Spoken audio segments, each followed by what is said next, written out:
Another new album. Travis Scott, long anticipated, long awaited. It had to been like what, 4 years at least since Astroworld came out. Let me look.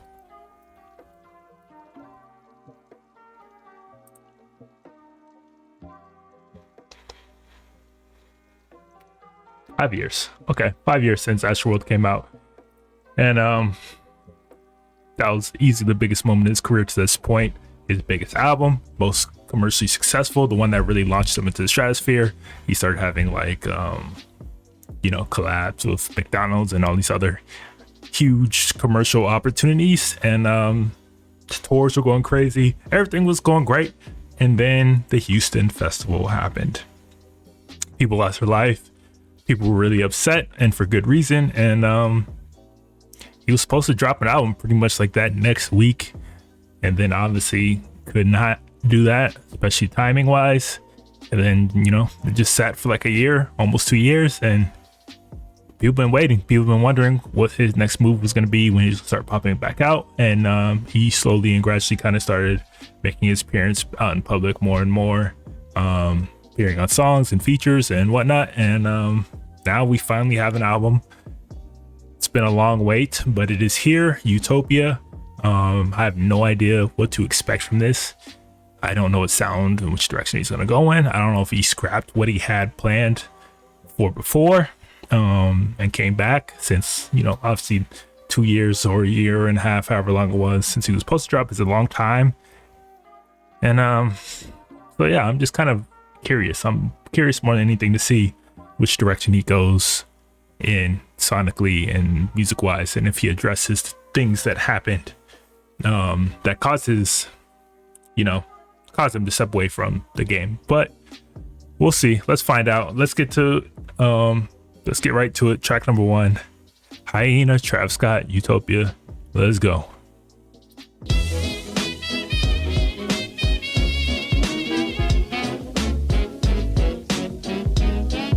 Those drums are tough. Those drums are super tough. My impressions right away, Kanye West Jesus era type drums, where they're super distorted, super grungy, super heavy. Tough. And I fucked with that album a lot, so let's see which direction he continues.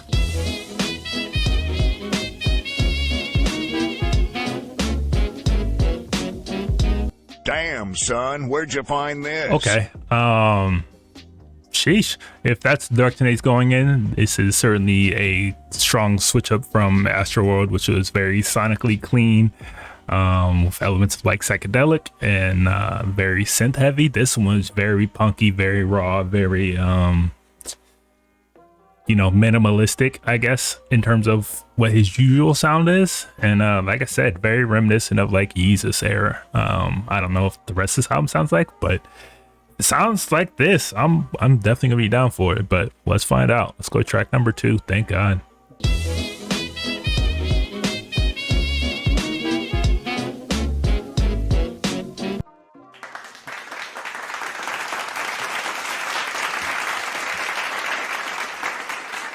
Tough. Less of a song, very experimental.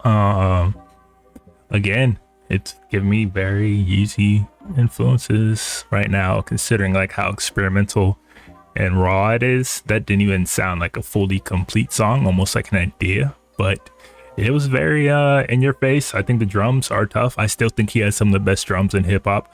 I don't know if it's either him or Mike Dean or whoever's in charge of that side of his music, but they are still as tough as ever, and this song slapped. Let's go to the next one, Modern Jam.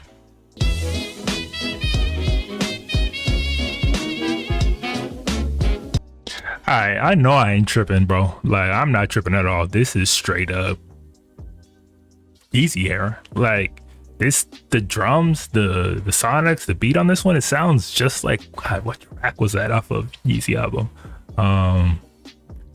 Shit, I'm gonna think of it, but I'm not tripping, bro. This sounds exactly Yeezy era production right now.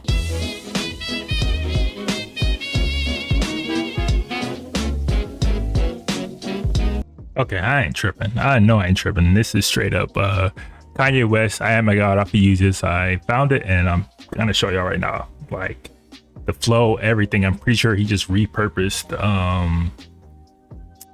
the song's production itself and like did his kind of own version of it.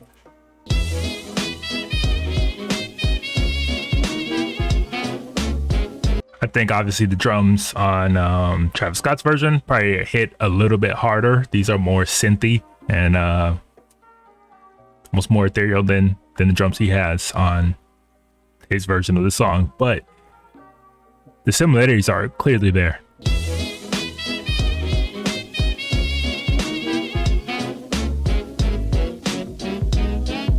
I know I ain't tripping. Like I said, he definitely repurposed this production and flipped it into his own version. Like I said from the first track, I really feel like this is kind of him entering his Yeezus kind of imitation era. I think he just probably Kanye West's most underrated run. Quite honestly, I think he did some of his most interesting production, his most kind of eye-catching, ear-catching sounds, and I think he really pushed the envelopes of what, you know, genre could be. But yeah, he's clearly kind of tapping into that, and that shows right here. So I know I wasn't tripping, but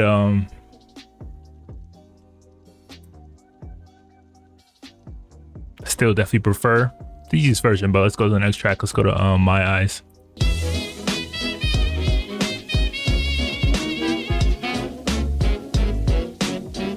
Okay, that second half was fire. I was definitely vibing with the second half. The first half I could have done without. I don't really know why that was even like the direction that he went in. I'm not really sure how I feel about how closely he's kind of trying to ape the trajectory of Kanye's career, because Kanye was one of the first artists in hip hop to really start working with outside people like Bon Iver and incorporate into his music and sounds, and that's clearly something that he tried to kind of ape and imitate here. I'm not sure if he worked with Bon Iver on this track, but I would not be surprised if he did, because that first half was very reminiscent of something that he might have done on his project with his sounds and like kind of the soundscapes that he paints, and it's something that Kanye popularized, and it's kind of weird to see him fully kind of just follow those footsteps now. So I'm not really sure how I feel about that, but I didn't really enjoy that first half, but that second half, fire. Let's go to God's Country.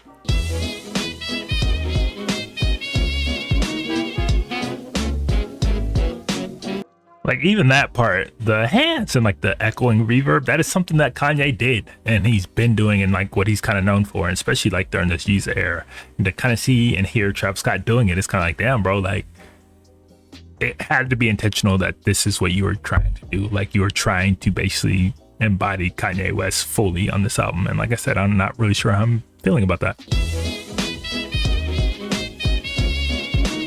Yeah, I'm not really feeling this one. This track is kind of go to the next track, Sirens.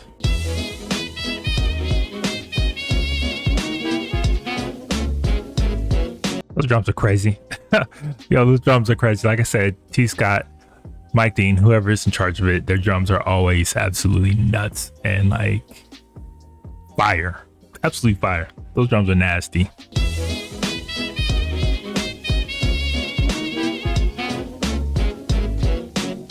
Okay. Super fire.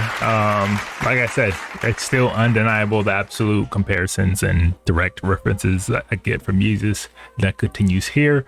But this is the first song that really kind of had me perk up a little bit and be like, oh, okay, this is fire. Like this is the first song, surprisingly, from this album that I'm like, all right, this is fire. This is tough. This is kind of the Travis Scott energy I was expecting. But we'll see if he continues this or not. Let's go to next track, Meltdown, featuring Drake.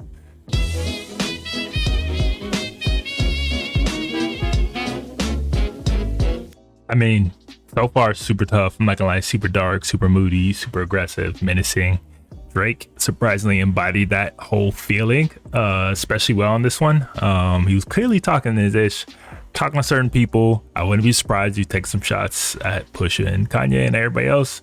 But overall, I mean, it's pretty dope. Pretty dope right now. Let's keep on.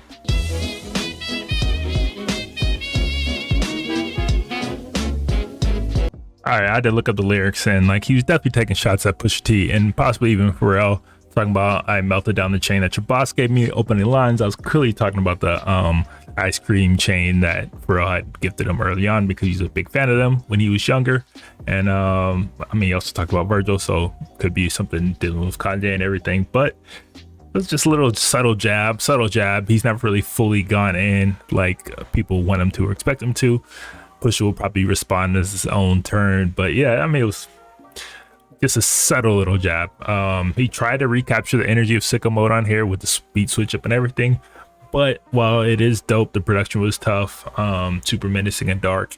It's a far cry from Sicko Mode, and I don't ever think that you could probably recreate something that massive, but it was cool nonetheless. Let's go to the next song, Fiend featuring Playboi Carti.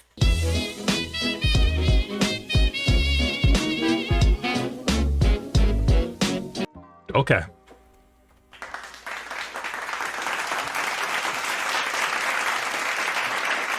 Yeah, that was tough.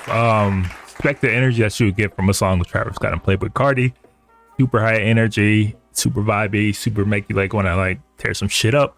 It'll definitely be going pretty crazy at a festival.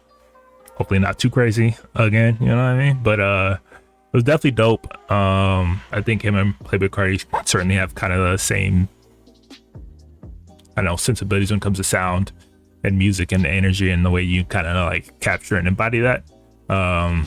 Lyrically, obviously, not much there to speak of, but it brings what it was supposed to, which is energy and the feel. And that certainly get lost in that one. Like that was a dope little track. I'm fucking with that. I'm glad that we finally get a little bit more high energy in this album. Let's go to the next track. I Know.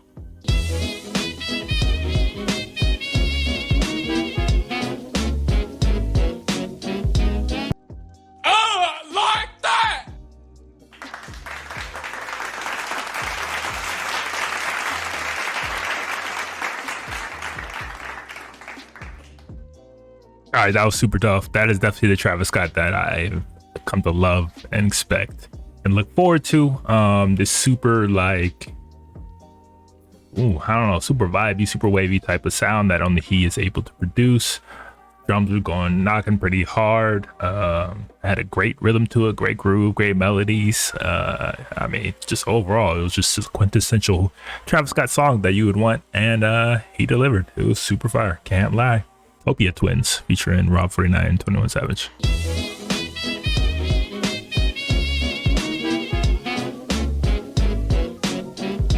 I mean, I think it's enough. It's solid. It's okay. I think it started out interesting. I think the beat is pretty well produced and well done. I just think it is a bit repetitive and it could use, I don't know, a bit more elements within the production to keep it feeling a bit fresh. Overall, it was kind of a generic kind of rap song that you would get these days. And yeah, it was okay. Nothing crazy. Like, if I never heard it again, I'd be fine, I think. Let's go to Circus Maximus.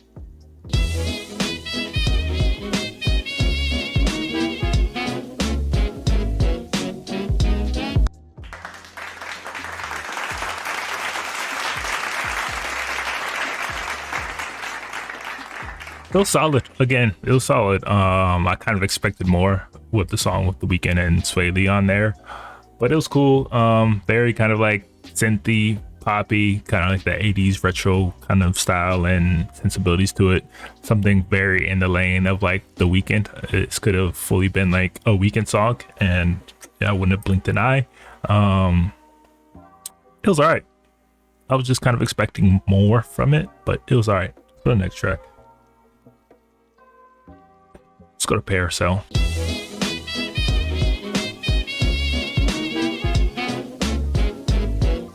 I mean, cool little interlude, very kind of like laid back, psychedelic, vibey, a little interlude. If anything, it shows how big and how far Travis Scott has come. He has Dave Chappelle on there doing skits for him. And it's also crazy to see how far Young Lena has come. He is now on a Travis Scott album. Like, did not expect that anytime soon, but he made it. Honestly, so far, this is the closest it seems to have been that Travis has addressed this situation. He's never been known for being highly personal in his raps or his lyrics, but you know, you would expect some sort of reference or allusion to the situation that kept him away for so long, but we don't really get that here. I think so far this is the closest it's been, with Dave Chappelle kind of speaking about like being okay and being all right with yourself, and like, I don't know, speaking all these platitudes that are cool, but I'd like to hear from Travis himself. But overall, just a cool little interlude. Let's go to the next track, Schizo.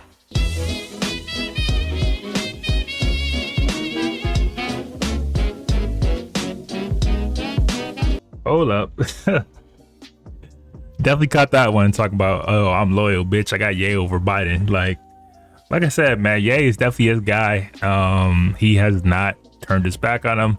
He's clearly like styled his whole career, his whole sound, his whole trajectory based on Kanye West. So I mean, he obviously feels like he owes a lot to him, and seems like he ain't going away from it anytime soon. But yeah, keep it going.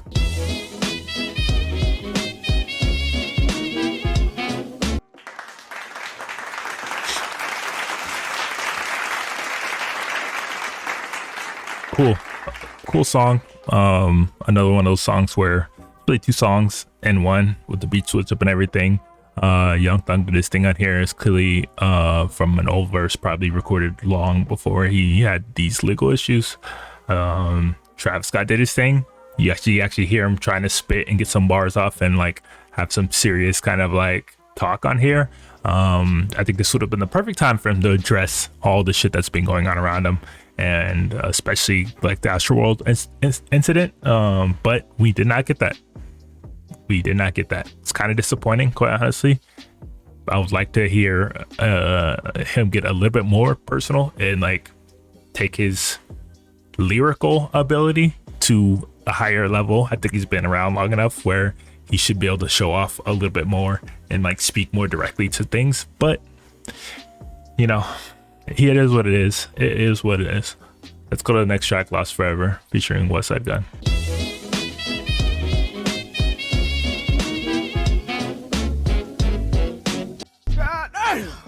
Hey, yo. That beat might be my favorite beat I've heard on this album so far. That beat switch up to the darker, heavier, drum heavy. Oh my God, bro. Like, that shit was nasty. Leave Me to a Westside Gunn feature to bring that out of Travis Scott. Like that dark, heavy, grimy, New York-esque beat. Yeah. That might be my favorite beat I've heard on this album so far. That shit was fire. Let's go to the next track.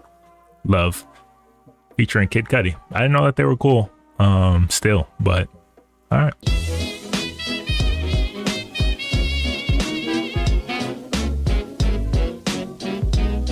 Damn, why you stop? Why y'all switch up, bro? I was getting the vibe right there. I was hitting that pocket right there. I was like, why'd you stop that? That shit was starting to go.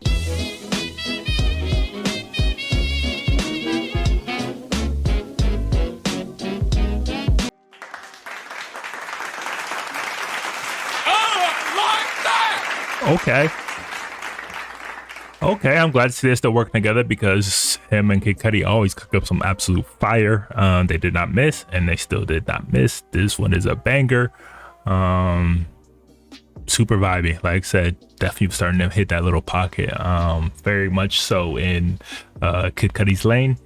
And yeah, I'm definitely hoping to hear more of them together. I know they were supposed to do a joint album together. I'm not sure if that's still a thing or not, but I would be all for it. And I think they match each other's kind of frequencies and soundscapes perfectly. Dope. Let's go to the next one, K-pop. We already reacted to this in our video reactions. I think the last time we did a stream.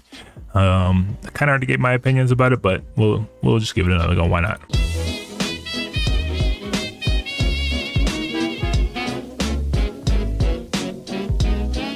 All right, I'm not gonna lie. When I first heard that and reacted to it, I wasn't that big of a fan. I felt it was a bit generic, just a typical kind of Afrobeat song that any artist these days would kind of pull out of their hat. While I still think it is fairly generic and fairly in line with a lot of the other Afrobeat kind of fusion songs that we've heard over the years, and I do still think it is a safe kind of first single for him. I can't lie, hearing it in the headphones and hearing it for a second time, that shit still definitely slaps. And Bad Bunny is an absolute, superstar at this point. And then obviously The Weeknd himself. And like I said, it's grown on me more since I first heard it, and I think it's a bop for sure. But I still stand by my initial reaction that it is a bit safe and generic for somebody to kind of first put out after being away for so long, like Travis Scott.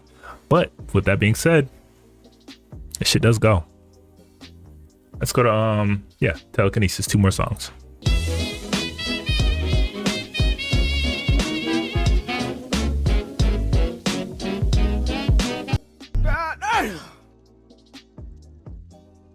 Okay. Absolutely fire, absolutely magnificent song right there. The whole mood, the setting, everything was nice. I'm not gonna lie, like Travis Scott feature did their thing. I was vibing with it. It was a cool little song. But then when SZA came in, sheesh.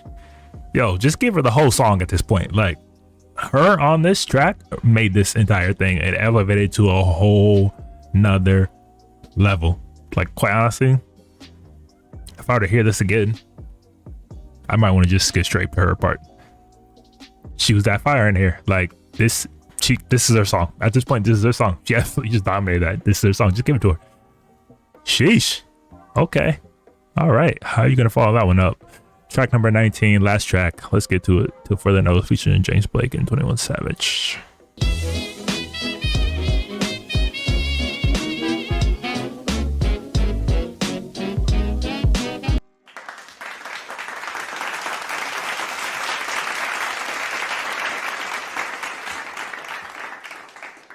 Cool number, cool song. Definitely a vibe. Definitely has some great songs going on there. Production was very good. Travis Scott sounded great on there. 21 did his thing. James Blake influence was far less than I expected it than it normally is. When he hops on a song, you can clearly feel like his fingerprints all over it, but he was much more subtle, but I was still vibing with it. Overall, it's a cool song. It was just following up Telekinesis, specifically following up SZA with this one. I don't know, man. That was a tough follow. I would probably switch the order of things and let SZA finish things off because she absolutely murdered her part on Telekinesis, and to follow it up with another kind of similar soundscape type song kind of took away from it a bit for me. I'm not gonna lie. But overall, it was cool. That's it for Travis Scott. Utopia. 5 years in the making, 5 years waiting at least. Overall feelings is like, I don't know. It was cool. Like, it's Travis Scott. It's definitely a Travis Scott sound, Travis Scott album, Travis Scott songs, which you kind of expect from him in his career.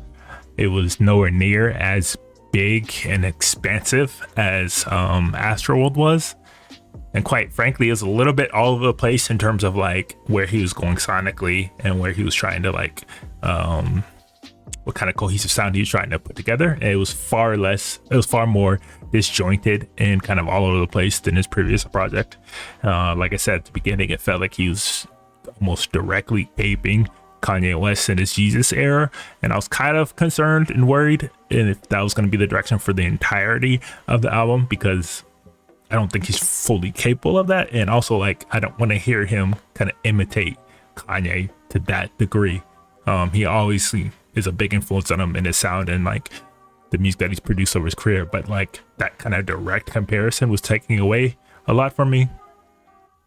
I guess the expectations were so high considering he was gone for so long. There was so much shit surrounding his name. There was a huge Astroworld incident where a lot of people died. And people were expecting a lot. I was expecting a lot. I was expecting him to at least touch on and talk about the situation, which he never did really here. The closest thing that I can even remember him getting close to was Dave Chappelle. And he didn't really directly speak to it. And it was kind of like speaking all these platitudes and just loose references to things. It would have been nice to hear him get a little more personal, get a little bit deeper, taking his bag a little bit more than he usually does. But we didn't get that. I feel like overall it's a pretty safe release considering all the things that were surrounding him. Nothing that's gonna like shake the world up, but nothing that's gonna be like it was a flop or it was a bad album. I think there were some missteps here, and I think it's entirely too long, which I've been saying for all these albums. no reason they should be 18, 19, 20 songs anymore. I prefer a more concise, cohesive album than just a playlist of songs. But that's not the route he went on. And though he loaded this album with like massive names, massive guest features, none of them really like stood out to me like they did on Astroworld. You know what I'm saying? Like outside of SZA absolutely murdered that, and Westside Gunn did his thing too. But for the most part, it was all fairly like generic Travis Scott. Like, and that's good because Travis Scott is good and makes good music, but it's not like great. It's not exceptional. It's not like the huge step that he took like he did for Astroworld. If anything, it was definitely a few steps back. And I'm sure there are many reasons for that. And maybe this would have sounded differently 2 years ago when it first was supposed to come out, but we'll never know. And I don't know. I just think this is a continuing trend that we've seen recently of like these big albums coming out and not really delivering. I don't know what the reasons are for that, but they really haven't hit quite like that this year. And overall, this is a cool album, but not reaching the expectations that I had, or I think the general population would have had, or his fans in general. I still think he makes great music. I just don't think it's like, didn't have that wow factor this time. But yeah, what do you guys think about Utopia? How do you think it was worth the wait? Do you think it did it match your expectations? What were some of your favorite moments here? What direction do you want to see him kind of going now? Because he's kind of in a limbo musically in which way he could go.